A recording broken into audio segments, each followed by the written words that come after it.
Hello and welcome to the Tough Girl Podcast, a 3-time award-winning show that aims to motivate and inspire you while increasing the amount of female role models in the media, especially in relation to adventure and physical challenges.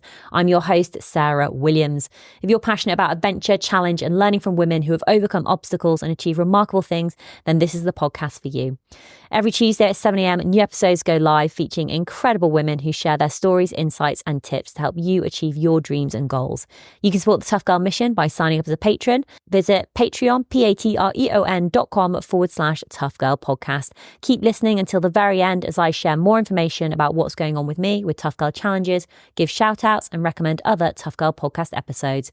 More information can be found at toughgirlchallenges.com.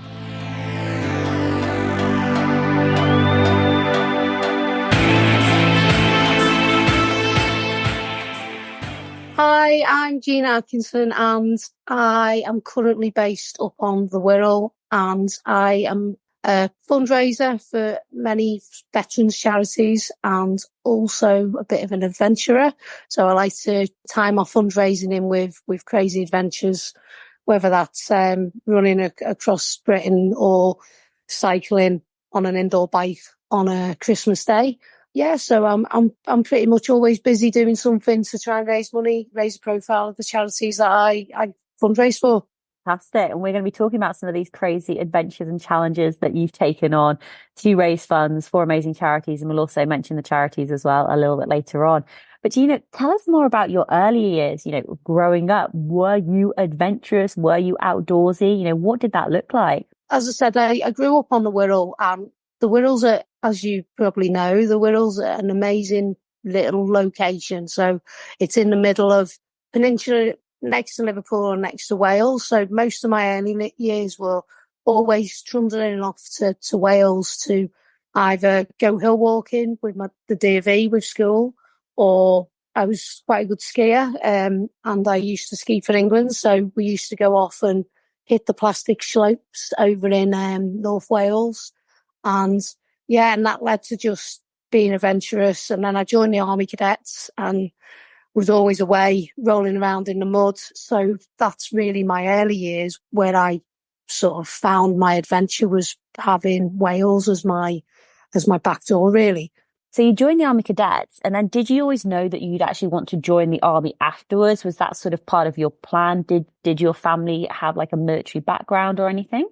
It was never my plan to start with to join the Army, to be honest. I wanted to be a vet, as most of us do, I think, when we're younger. And then I became allergic to nearly every animal on the planet. And the cadets, the TA was, or the reservist as it's called now, was round the corner. And we used to see these little soldiers about my age going round to it every sort of evening. So I wondered what it was, and I found out there was a thing called the Army Cadets. So I went round at 13 and just loved it. Just loved the drill, loved the discipline, loved everything to do with the structure and the weekends away. My family background, my dad was Merchant Navy and my brother was in the Royal Navy. So I was a bit of a traitor joining the Army Cadets and then the Army, because I always a seafaring family being from the Wirral. And it just sort of shaped my life, and I realised I was actually quite good. So I went and did my A-levels and didn't do as well as I should have done, because I wanted to go. The plan was to go and become a solicitor and then join the Army in the Army Legal Corps, but my A-levels weren't quite as good as what I wanted. So I ended up just joining straight up as an engineer in the Royal Signals. How was your career? Because you spent 11 years serving, I was about to say serving Queen and country, but I can't say that anymore. I have to say serving King and country. Well, you would have served the Queen and country. Yeah, serving the Queen and country. Yeah, definitely. I had a fantastic time, to be honest. I was really lucky. I went in as quite a good trade. So I was an electronic engineer. I used to, fix computers, satellites, anything to do with the communication systems within the military. And I got posted to a unit called 30 Signal Regiment, and that was classed, the nickname was the Globetrotters. And every conflict or peacekeeping mission, we were sent straight there, because we were SATCOM, which was the state of the art at the time. And it was, real groundbreaking stuff. Now we do the stuff that we only just were envisaging, like television conferencing across the world back to the UK, and now we do it every day on our phone. But it was quite groundbreaking. So everywhere I went, it was exciting. That's what you join. You join the army to see the world, and I did. Yeah, first 5 years, 35 different countries, really good. Then I got posted to do my class 1, which is to get a degree in electronic engineering. And then from there, I went to do other specialist stuff. So never looked back. I got the career I wanted, I think. Wow. 35 countries in 5 years. Yeah, it was crazy. I can definitely see why the nickname was the Globetrotters. That is so much traveling, but also, like you said, like that's why you sign up. I mean, there must have been so many memorable experiences. I'd love for you to share maybe just a few of your stories from your time in the military that really sort of stand out for whatever reason. The main ones for me that make me feel that I did something of worth for the ones where we were on peacekeeping missions and we got to connect with the communities.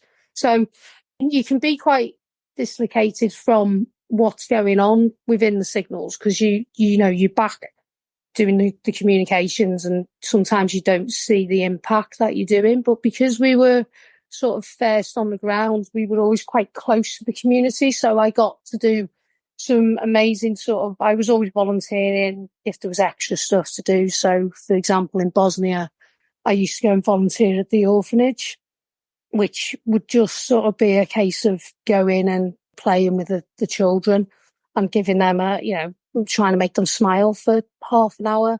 And I remember on one particular occasion, we'd gone and bought like a massive box of Twixes.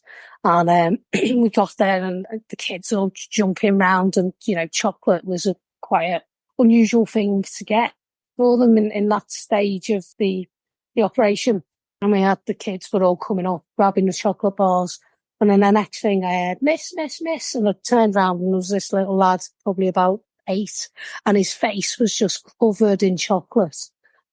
He was like, I haven't had one. I was like, you have had one. But, for his pure cheek, I was like, you can't say no, can you? So gave him another chocolate bar and he ran off and stuffed that down his face. But it's like little stories like that where you get involved with the community that definitely make you realise you're doing something of worth when you're out there. So when you made the decision to leave the army, was that your decision? Was your contract up? Was it just time for you to move on? What happened at that time period? I think you get to a point when you've got to decide whether you're going to stay in, if you like, for the rest of your life till you're in your mid-40s or get out and make a different career choice. For me, it was like a natural thing. I'd done some really amazing stuff and I was pretty injured. And I was thinking, I need to get out still while I'm young enough to make a second career and use the experience that I've got while I'm not too broken to go out and experience something different. So it was my own choice. And I don't think I ever looked back. It was probably the best time when I left, to be fair. So when did you start your crazy adventures and your fundraising? How long was that after leaving the army?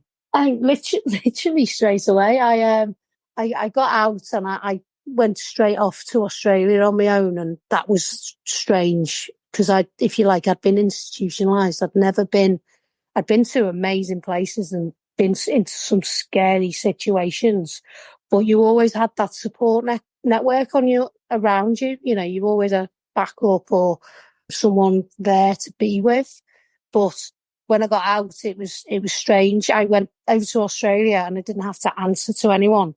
I just could get up and go and do my own thing. And then from there, I signed up to do a cycle ride across the Death Valley Desert, the hottest desert in the world, over in Nevada. And that was when I realised there was differences between good bikes and bad bikes, and also civilians are really fit. And that was sort of the start of me getting into adventure races and the different opportunities you've got outside the military, really. Take us back to that sort of that first crazy adventure, bike riding, cycle riding, Death Valley. The heat must have been incredibly intense. Not having the military support, were you solo on that challenge? Like, were you like figuring this out? And why did you want to do it? Yeah, I wasn't brave enough to do it quite on my own, so it was sort of an organised trip. There was about 10 of us, I think, but we didn't know each other till we got there. It was the old days before there wasn't too much social media, so I saw it when I was in London in probably one of the local newspapers, and I just cut it out and thought this looked really amazing. Cycling across the hottest desert in the world. Yeah, the heat was incredible, and we went from sea level every day to like 2,000 meters, 2,000 feet. We cycled the road where they test cars to see if they'll overheat and burn out. So it was an incredible experience. It was over 7 days, I think, and we finished riding into Las Vegas. It was just where I thought that, yeah, this is what I want to do. I want to go around places doing crazy stuff and raising funds for different charities. So that was for MAG, the Mine Awareness Charity, because I'd served in conflict zones and stuff. I knew the effects that mines have, and I'd had a few close scrapes with mines, so it was close to my heart at the time when I sort of left. But it gave me the opportunity to see where adventure lies within civilian street when you're not in the military anymore. So let's talk about adventures and fundraising. Talk us through like maybe just some of the different challenges that you've taken on, and how did it work? Did you have like a proper job at the same time? Were you doing this full time? Was it one big adventure each year? Did you have a bucket list written down? How did it sort of develop and evolve? Yeah, so I started by doing ultra races and ones that sounded like really interesting and got you to see places. So like I'd always wanted to do Hadrian's Wall, so I went and did the ultra across Hadrian's Wall, and that was it. It kind of hit both things. I got to see the country and also do a race and raise some money for different charities as well along the way. Yeah, that was how it sort of developed with little races, and then from there, I kind of did them for years and just sort of picked out a few, and then they started to get quite expensive. And so I started, well, the next big challenge, which sort of shot me off into this direction, was COVID hit, which obviously affected a lot of people's lives in different ways. But also my brother just at the same time got diagnosed with stage 4 bowel cancer. And unfortunately, he only, he was quite aggressive, and he only lasted 4 months. And that was during the really dark times of COVID, where we couldn't have funerals, we couldn't go and see people. It was, if you like, a really difficult situation that was made 100 times worse by COVID that hit us. And from there, it was kind of a cathartic thing. I wanted to do something in my brother's name and also do some good and try and heal myself. And when lockdowns were starting to lift, so I came up with the crazy idea of doing 100 miles a week for a year. So that'd be 5,200 miles because he was 52 that year as well. So all the numbers worked out. And I just set off by doing it locally. I suddenly realised that 100 miles a week just running was pretty hardcore. So I added in cycling as well, just to make it a little bit easier for me. And yeah, it took me on some amazing adventures. It really helped me heal in a way, because I had something to do during COVID and stuff, and coming out of COVID, and I managed to raise an amazing £10,000 for a local cancer charity on the Wirral, and set up an art foundation in his name for cancer patients, which gives alternative therapy and lets people have a respite from the disease, because you're concentrating on something else. So that was sort of where that direction came from, because from there I realised I liked doing that type of thing, and it didn't have to cost a lot. You could fit it round work, because albeit I'd love to just go off and walk around the coast and make money for charity, but we have to, live and make some money to put food on the table and that type of thing. So that was where this chapter of my life, if you like, stemmed from. It came from tragedy and developed into growth, and I found something good out of that tragedy, if I can say that type of way, how it led to this life. A phenomenal way to raise funds, but also incredibly punishing on you, running and cycling 100 miles a week. At the end of that year, were you able to almost like move forward? It did help with the grief, and also, it like elevated my profile in the way that I still get the chance to talk about my brother, but in a positive light.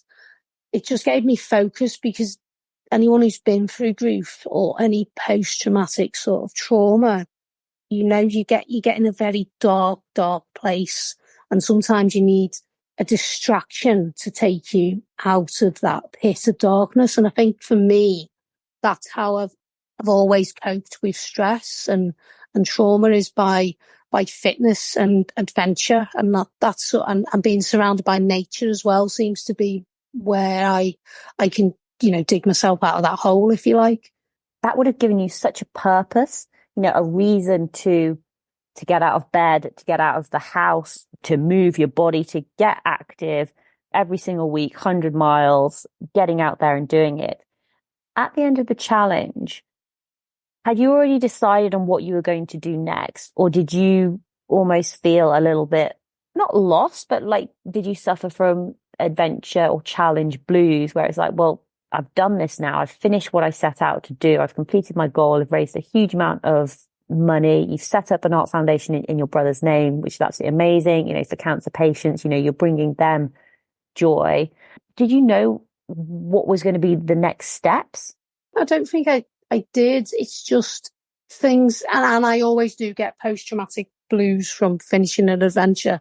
And you sort of like, definitely, I experienced that. You cross the finish line and then it's like, what's that? And when it's such a long 365 days, it's like, I don't have to get up in the morning and run another 10 miles or whatever, So you do get that feeling. But I think from there, I then did something a little bit different. I put together a book for a veterans charity, it's still out there, which was basically about the military and its journey and all the different forces, and it was in poetry form, so it sort of led on from the Art Foundation.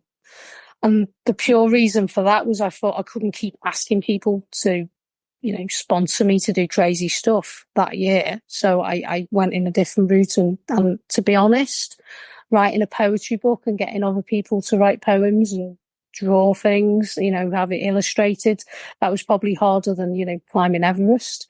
But it's there, and it's raising money constantly for the charity. It's just a different form. And that gave me a bit of a break as well. So I still had a focus, but it was not so much, physical. It was a bit more challenging, really. And then I kept doing sort of challenges that were ones that I didn't have to go and, pay a lot of money for. So all the money goes to the charity. It didn't cost me a lot, sort of like a backdoor adventure.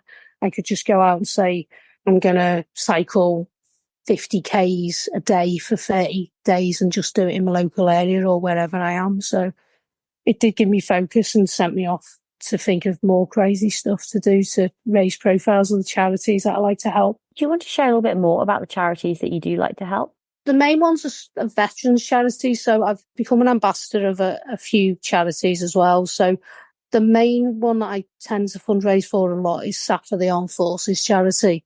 And that was because just during my brother's diagnosis as well, I was diagnosed with PTSD, and they were there to help me in my darkest hours. I was trying to pay them back, so that's how I came up with the poetry book, to pay them back. And then from then on, I've sort of become more involved. So I do little events with them where it's organised. So like 13 Bridges in London, I do. And then I do lots of homemade adventures for them. And they're just if you like a Swiss knife for the military. So Swiss Army knife for the military. They've got lots of different branches that help anything from veterans to serving personnel to, siblings of soldiers that have died. So they do so many services for the military. It's a really amazing charity. So I'm really involved with them.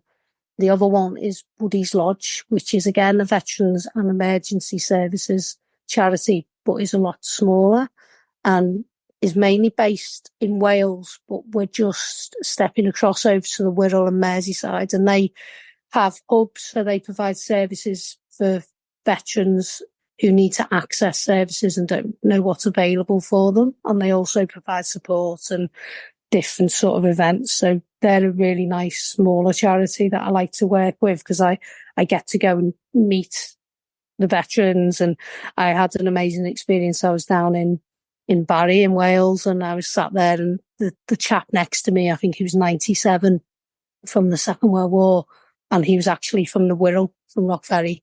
And he was talking about during the war how his house was, apprehended, and he had to move out and move into Port Sunlight. And it was just amazing. In a random place, I was speaking to a 97-year-old who'd been through the war, but it's those connections which I like with the smaller charities. And then I also like, because of the Army Cadets, I'm still a cadet instructor now at Cheshire Army Cadet Force, and I've been doing that for 10 years, and I would see the opportunities that has given people, gave me a different strand to my life and set me off on this path, if you like, into the military. And there's a charitable branch of that, and make sure that every cadet, no matter their social background, doesn't miss out on an opportunity. So that's another charity that's quite close to my heart. So, yeah. And I'm really a big advocate of mental health and getting out there and stuff. I could probably talk all day about the charities that I like to be involved with. Let me just share this stat. You have raised over £250,000 for veterans charities. Your work has been recognised across the sector. In 2022, you were honoured with the Inspirational Award at the Soldiering On Awards. You've been a nominee at the English Veterans Award multiple times, including as Inspiration and Volunteer of the Year in 2023, which is just phenomenal. And also such a recognition for the work that you are doing to raise, such sums for charities. So, I mean, incredible. And that is huge sums of money to be raising, and a huge amount of work that you are doing. In 2023, you decided on a new challenge, Scotland 300. Do you just want to share a little bit more about that challenge and what happened? Yeah, so Scotland 300 last year, I was doing it for the charities I've already mentioned, and it was basically 300 miles across Scotland. So it was 3 bucket list challenges in one that I've always sort of wanted to do and known about. So it was the West Highland Way, which is an epic route from Glasgow up to Fort William. And then it was the Great Glen, paddling the Great Glen, which is a massive body of water across, it spans across Loch Ness. And it was quite an adventure on its own. And then the Great Glen Way, which takes you up across the mountains back down to Fort William. So it was a 300-mile solo, unsupported, and while camping along the way. So it was going to be an epic event, probably the hardest thing I've done since leaving the military. And unfortunately, last year, after 50 miles, I had a trip and a fall, which basically meant game over because I broke my arm in 3 places, dislocated my elbow, my collarbone, smashed my head open and sprained my ankle. So it was definitely game over. I didn't realise it. I sort of thought, I can, when you originally fall over, you think, I'll be all right. I'll just shake it off. And it was kind of, this is not going to be shaked off, and I'm not going to turn in a couple of days. So that took me out for about a year, really. When I returned, I got back to the Wirral. All my stuff was still in Scotland, my van, my kayak and my bike. Got back home, avoided surgery, and then decided to continue the 300 miles around the coastline just in my, my sling and just walking it just so I didn't let the people who had sponsored me at the time down. And then it was kind of this year going back and facing those demons really. And yeah, it was an interesting concept because I was doing it all again. I'd planned it. I had learnt from the failure. Maybe I had too much kit on me, which didn't help with the fall. And yeah, I was very anxious going into, I mean, we're always probably anxious going into any sort of event or race, but this one I was a bit more dubious about because I was thinking, I really hurt myself last time. Why am I doing this? It's all, I don't need to do it, but it was kind of, I wanted to prove it back to myself that I could do it. And also, I know I wouldn't be letting down the charities, but not let them down and finish it and raise some more funds for them. And so this year I managed to do it. I did it 7 days ahead of time. The weather was absolutely horrendous, not like it is now. It was torrential rain, snow, sleet. Yeah, it was horrendous weather, but it was an epic challenge. And the bit I was most fearful of was the water stage, was the kayaking, because people had started telling me stories about, Loch Ness and how it can turn into a raging sea and how it's got its own RNLI lifeboat. And, I'm fully aware of that. I'm a kayak instructor, but, when doubt starts setting in and luckily Loch Ness was very kind to me and she was quite calm and I was quite lucky. And yeah, I finished it 7 days ahead of my set schedule really. So I got it done and that chapter's ticked off, but I'm definitely really pleased that I've managed to do it. Absolutely. Did you go for a little swim with Nessie? With Nessie, yeah. My plan was to actually sort of dip in the water, but it was so cold. Like it was cold. I was like, no, I'm not even going to do that.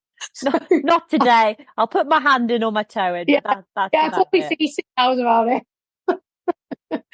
So Gina, I want to get really sort of practical now because, you've been adventuring and doing challenges for a long time, but also with your background in the army, just sort of logistics and planning, etc. So I think this will be absolutely fascinating just to get your practical tips and advice around taking that initial idea and turning it into reality and going ahead to make it happen.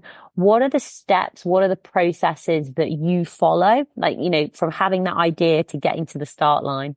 Yeah, so it's definitely an iceberg, isn't it? So everybody sees the finished product of you doing the event, but nobody sees the planning behind it. And with something that was, if I use Scotland 300 as an example, there was an awful lot of planning in that besides the training. So it was working out the routes. So the routes were for that pretty good because they, the West Highland Way is waymarked. There's a lot of people do it every year.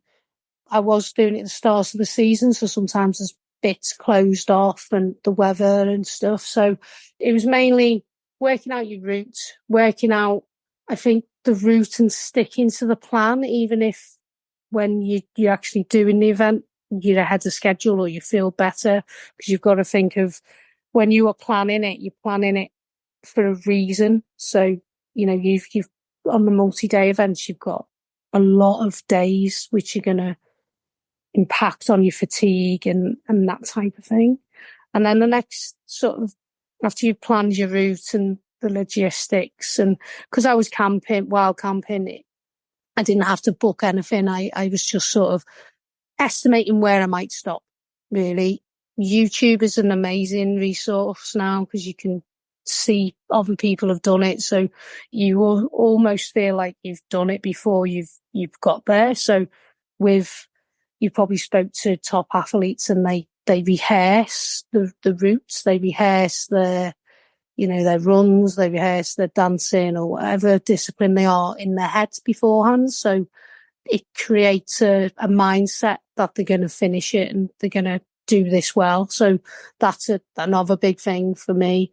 And the next thing for multi-day events is probably your kit and your food and your fuel. So testing it all out is a big, massive one. So don't just sort of rock up with your new tent the day before and then you're on the side of a mountain trying to put it up, which is probably sort of telling you the obvious, but you do see people, they on the day of the start of the event, they've gone to a tent and they've gone, oh, I'll buy some new trainers, and then instantly regret it. So it's a lot of preparation. So it's going on little things, testing your kit, making sure the food you're going to eat is packed full of nutrients and vitamins that'll help you, and also that you kind of like the food as well, because you've got to eat it for the next 20, 30 days or whatever you're out there for. I think it's just breaking it down and thinking of it logically. And when you know the logistics, then testing all your kit and then taking advice off others. So with the kayaking, I hadn't even thought of it. I had all my safety kit, but my friend was sort of, you are doing it alone. So have you got a swim line for your boat? Because and I was like, I didn't even think about going in because I don't normally go in. So I was like, oh yeah, that's a good idea. And, taking advice off others who've done it before or have got the experience, because you may have the experience and think you know it all, but you don't until you're doing it. There's always somebody with a better idea, and it's good to take people's ideas on board because it could save your life, really. How do you deal with those tough moments, those tough situations? I, for one, know that I mean, it sounds like bad weather when it's raining, when you're cold, when you know you've still got hours and hours and hours to go. There's probably a mountain in between you and your accommodation or where you need to get to. Mentally, what are you doing to keep yourself motivated, to keep yourself moving forward, to not sort of head into too darker places while you're out there? I've thought about this quite a bit. So I think there's a difference sometimes when you're actually doing it between, motivation and discipline. The two, if you like, two sides of the coin. You need to have the motivation, I guess, to start, and come up with the idea. But the discipline is what I think takes you to the end, is keeping in that routine and making yourself get up. And that's where the military side of it is, yeah, you're cold and wet, and it's very tempting to, when you're cold and wet, you get in your tent, you put your dry kit on, take your wet kit off, and the next morning when it's pouring down with rain, it's very tempting to keep your dry kit on, but that would then lead to sort of disaster. So it's kind of keeping your mindset to the routine and what you need to do. Yeah, those dark moments. I've had a poem that's taken me through quite a few things, called Wild Thing, and it's about self-pity. It's called Self-Pity. And I've got it on the back of my watch. And when I'm feeling sorry for myself, I try and think about it. So it's little clues and markers to get you through. Also, during my Scotland 300, I'm also now have the honour of being a judge for Soldier and Honour Awards after winning it in 2022. So I was actually reading the nominations for the Inspirational Award and having to judge. So it was something to do with a night, but then reading those incredible stories, I was thinking, my life's not that bad. I've chosen to do it, and getting up and doing it, looking at those examples. And then lastly, I think it's always taking yourself back to the why. So it's why you started it in the first place. So it's normally the charities and the people that you're helping, and thinking of that. Why did I start this in the first place? Because there's a lot of times you think, why am I on the side of this mountain and it's lashing down with rain and it's minus whatever. So you've got to have lots of different things to keep you going, I think, is the main answer, especially when you're on your own, because there's no one to have banter with or try and lift your spirits. The poem Wild Thing, is that from G.I. Jane? Yes. Oh, yes. I thought I recognized it. I loved that movie. I found it really inspiring. And I've actually got the poem, although, so it's a D.H. Lawrence, quote, I never saw a wild thing sorry for itself. A small bird will drop frozen dead from a burrow without ever having felt sorry for itself.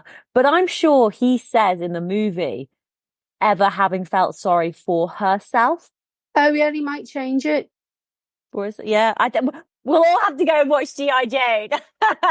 Little thing. I know we've gone off key. No, no, no. I think back when Demi Moore did that movie, it was like probably the first time I'd seen like a female character be like a badass.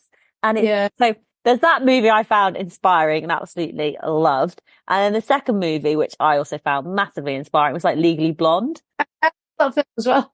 Yeah, the quote that sticks with me is like, I'll show you how valuable Elle Woods can be, as she's like, before like the montage. Yeah. Again, it highlights the importance of having role models and having the visibility of women out there doing these types of adventures and challenges so that other women can see them and think, oh, okay. So, because, if you think back to, that, 100 miles a week, every single week, I know that you will have inspired other women to think, well, come on, maybe I can go outside for a 10-minute walk, or maybe I can just do something, or, whatever it may be. So I think that's also the importance again of like the Tough Girl podcast, of women, you sharing your story, your advice and tips, so that other women can think, okay, yeah, like, well, what can I do? And, who are your role models? Who are the people that have inspired you?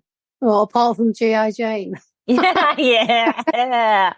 Might sound cliche and corny. I got asked this the other day, and I do some work with Everton in the community, and they've got an amazing veterans program going on.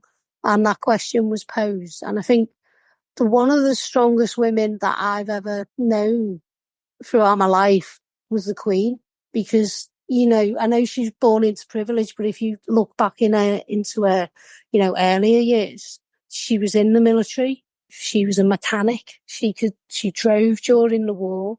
She was all about service and selflessness, and she didn't have to serve till the day she died, and she did. So she was quite a strong, powerful influence, I think, on the UK, and especially if you take aside, if you're not a royalist, if you take aside all that, you can see a, really strong role model from that, of keeping herself composed and ladylike, but very influential and charismatic because of her position as well. But people who've met her on a daily basis, she's just a strong lady who definitely served the country till, the day she died.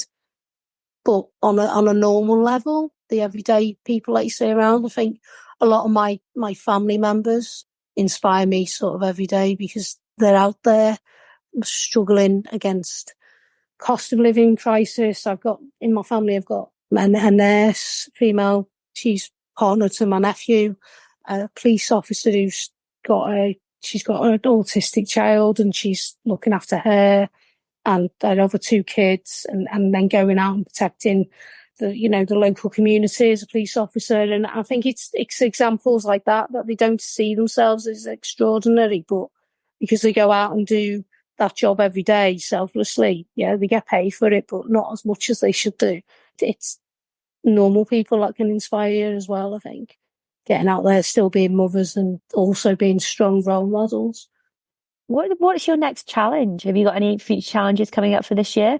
Yeah, so actually, I got conned into, no, I shouldn't say conned into. I got asked if I would like to go to France for free. And I was like, yeah, that would be great. And then they were like, but you've got to run there. There was a space on the staff team, and somebody had dropped out, and basically we're running to France as a team. So there's 5 of us. So we're doing about 15 miles a day, and that's at the end of the month. So there wasn't much time for recovery. Different training system, but who can turn down a free trip to France, albeit that I've got to run there. Will you be starting from London, run down to the coast, hop on the ferry, or hop on the Eurostar, and then run from the coastal town to Paris? Yeah, so we are starting in Wimbledon, and then we're running over the South Downs that way, and we're getting the ferry from New Haven to Dieppe, and then running from Dieppe to the Eiffel Tower. And is this supported? Like, is there going to be a van with you, or do you need to carry anything, or will you be having like B&B type accommodation, or will you be bivvying or wild camping? It's totally supported, so that's why it's going to be really quite nice. So we're each team has a car, and we do our leg and then we jump in the car basically. So, and I thought we were in B&Bs, but we're not. We're camping, but it'd be a lot more luxurious than what I was having. And the tents are all going to be apparently set up.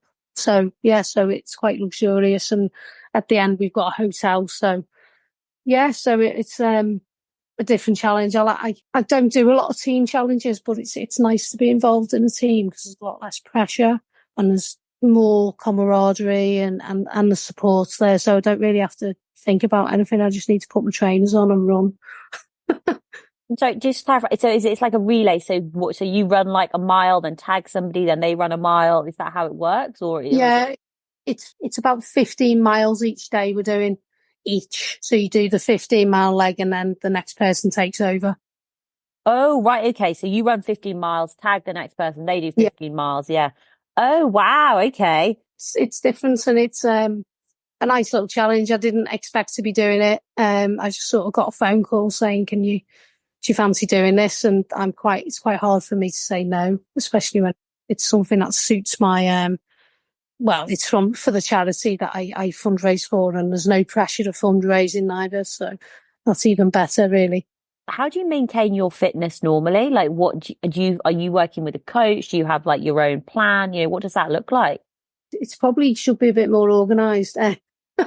I'm a personal trainer myself, so although you tend to not be as good as training yourself, so I know the basics and how to train myself. So whenever I'm not doing anything, I'm just sort of in the gym 3-4 times a week doing strength training because that's really important to stop injuries. And I try to run to maintain 3-4 times a week or cycle. I do quite a lot when I can, fitting it round various bits and bobs, but definitely strength training in the gym when I can, and just out on longer endurance runs or walks. I tend to try and walk each day. I'm quite a bit of a beach lover, so I'm always walking the beach. Yeah. And Gina, where are you most active on social media? How can people connect with you, find out more about your adventures and challenges? Yeah, so Gina Atkinson on Facebook and LinkedIn, and I've just joined TikTok, so that's interesting.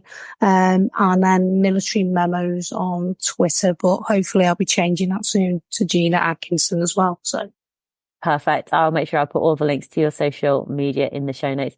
And Gina, I'd love for you to have final words of advice, final words of wisdom for other women who want to do more adventures, who want to get outside more, apart from just do it. What advice would you like to share? Yeah, that would be my go-to, just do it. I think it can be very scary for people to look at, because there's so many people out there doing amazing, crazy, adventurous stuff. And it's like you always have to push yourself to do something to be noticed. But I think if you've not started on your fitness journey, take it easy. Start with a 5K park run, even. They're brilliant. I love park runs. Plan it, give yourself lots of time for training. So if you decide you want to do an ultra, look at the ultra, the bucket list ultra you want to do, and go and book that with 6 months to a year in advance, and then just train for that. Consistency is the key with long distance and endurance events.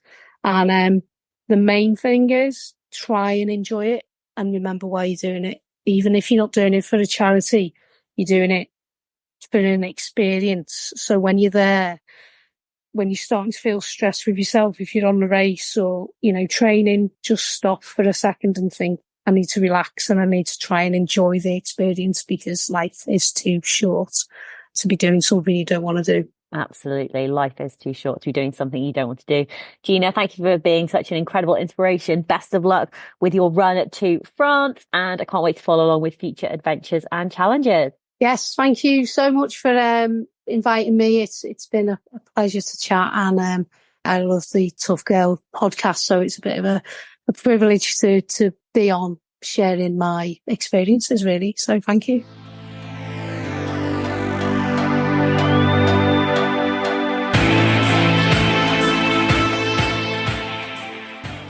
Hey Tribe, I really hope you enjoyed that episode with Gina. Everything that we have talked about today will be available in the show notes at toughgirlchallenges.com. So please do go and check it out. If you want to learn more about me and Tough Girl Challenges, then on the website, there's more information about my background, some of the different adventures and challenges that I've done, from through hiking the Appalachian Trail, cycling down the Pacific Coast Highway, running the Marathon des Sables. Some of my recent challenges include through hiking Te Araroa Trail in New Zealand, the Wales Coast Path, which I did in 2022. Those challenges are available on the YouTube channel. There's now over 700 episodes of the Tough Girl podcast available for you to listen to. They are broken down by years. So we started the Tough Girl podcast in 2015 with at least a minimum of 52 episodes every year, sometimes double of that. So during 2020, 2021, I was releasing 2 episodes every week, every Tuesday and Thursday. So there's a lot of content available for you to listen to. There's Tough Girl Podcast Extra. Tough Girl Podcast Extra is when we go back and speak with previous guests. So we have a catch-up episode. So for some women, I've spoken to them 2 times, 3 times. I think the most I've spoken is maybe one woman 4 times. I'm not 100% sure now. There's so many women just sharing so many incredible stories. If you haven't done so already, I would love for you to hit that subscribe button, hit that follow button, so that you will automatically get the content downloaded to your phone or your listening device as soon as it goes live. I would love for you to leave a review or to tell one friend about Tough Girl Podcast. If you're in a great position financially at the moment and you would like to pay it forward, then please do consider becoming a patron. Visit Patreon, patreon.com/Tough Girl Podcast. Let me just share a little bit more about the episode which we have coming out next Tuesday, which is going to be on the 24th of September with Beth Rodden. So Beth is a legendary rock climber. She's a trailblazer in the outdoor community. She's going to be sharing more insights from her book, A Light Through the Cracks, A Climber's Story. So Beth started climbing at the age of 14, quickly rose through the ranks, and she's done sort of awe-inspiring free climbs on El Capitan. She also shares more about quite a harrowing experience in Kazakhstan's Kara-Su Valley, and she shares more about the highs and lows from her climbing career, and she really talks about it in a very sort of honest way. We cover off a lot around, advice for aspiring climbers. We talk about, resilience, courage, and just having the desire to follow your passions. She also discusses more about her new book, which I mentioned, A Light Through the Cracks, A Climber's Story. This episode is coming out on the 24th of September, 2024. Thank you again for listening. All that remains for me to say is, wherever you are, whatever you are doing, give it your all, give it 110%, get after it, go for it, believe in yourself, because I believe in you. Take care, lots of love, and I'll speak to you soon. Bye.